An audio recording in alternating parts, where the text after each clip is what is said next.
जहाँ मैं मौजूद हूँ ये पोगांव का इलाका है और ये जो उजाला है ये भी टोरेंट पावर की देन है। हालांकि यहाँ मार्केट लगा करती थी, मगर अभी अभी जो तूफ़ान महाराष्ट्र में आया था उसके कारण ये मिट्टी थोड़ा गीली हो गई, इसलिए मार्केट बाजू में चली गई। बहरहाल टोरेंट पावर का जिन एक बार फिर भिवंडी शहर के रास्तों पर बिल जलाने के नाम पर आ गया है। टोरेंट पावर का ये मसला बिल के ताल्लुक़ से या बिल ज़्यादा आ रही है इस ताल्लुक़ से, या बिल ना भरने पर कार्रवाइयाँ हुई, लोग जेल में हैं या जेल से छूटे भी। बहरहाल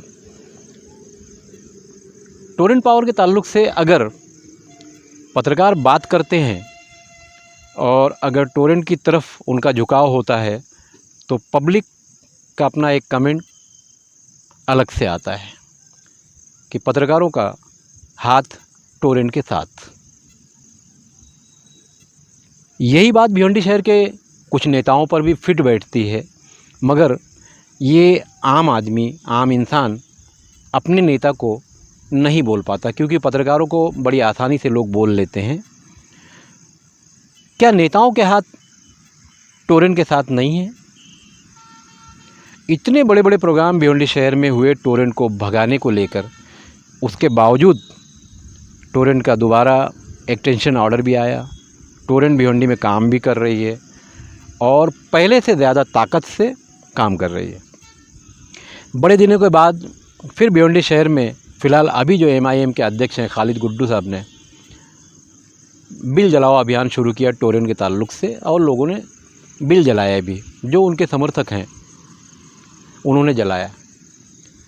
बड़ी बात यह है कि लोग बिल जलाते भी हैं और नेता शुरू में तो ये कहते थे कि बिल भरो ही मत, मगर बिल भरो मत का जो नारा था भिवंडी शहर की जनता के गले में आया और अटक गया। लोगों को बिल भरना भी पड़ा और टोरेंट ने भरवा के लिया, क्योंकि भिवंडी शहर में नगर सेवक, MLA, MP अगर फ़ोन करें तो पुलिस इतनी जल्दी नहीं आती जितनी जल्दी टोरेंट पावर के फ़ोन पर पुलिस टोरेंट पावर के उन ठिकानों तक पहुंचती है जहां उन्हें सुरक्षा की, हिफाजत की ज़रूरत है।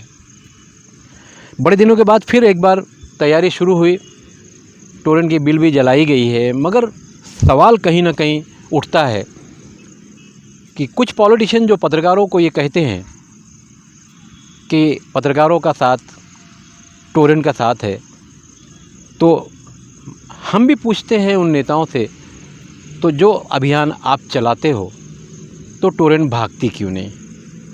इसका कारण क्या है? हालांकि इस बात को भिवंडी शहर की जनता अच्छी तरह समझती है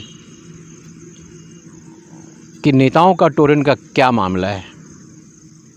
उसके बावजूद मजबूर जनता फ़िलहाल लॉकडाउन के चक्कर में बुरी तरह से फंस गई है और अब टोरेंट की बिल या तो उन्हें व्हाट्सएप पर भेजी जा रही है या तो ऑनलाइन भेजी जा रही है, और टोरेंट की बिल भरने के लिए प्रेशर भी टोरेंट कंपनी के लोग बना रहे हैं।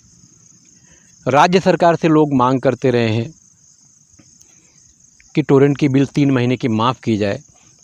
राज्य सरकार का जो मामला है इसके पहले भी टोरेंट के फेवर में ही दिखाई देता रहा, क्योंकि टोरेंट यहाँ से भागी नहीं, किसी को कोई माफ़ी मिली नहीं, क्योंकि टोरेंट पावर का जो मामला है भिवंडी से नहीं है, गुजरात से महाराष्ट्र होकर दिल्ली तक है। ये सभी लोगों को पता है, मगर समझ में नहीं आता कि भिवंडी शहर के पत्रकारों पर आरोप लगाने वाले वो पॉलिटिशियन जो ये कहते नहीं थकते कि टोरेंट से पत्रकारों के हाथ मिले हुए हैं, तो भिवंडी शहर में कितने % पत्रकारों के लूम चलते हैं ये सभी को पता है। मगर कहीं ना कहीं अपनी नाकामी का ठिकरा पत्रकारों को सर पर फोड़ने वाले हमारे जो भिवंडी शहर के पॉलिटिशियन हैं, उन्हें भी अब सोचना होगा कि टोरेंट को भगाना है तो भगाना है, वरना अपने घर में सो जाना है तो सो जाना है।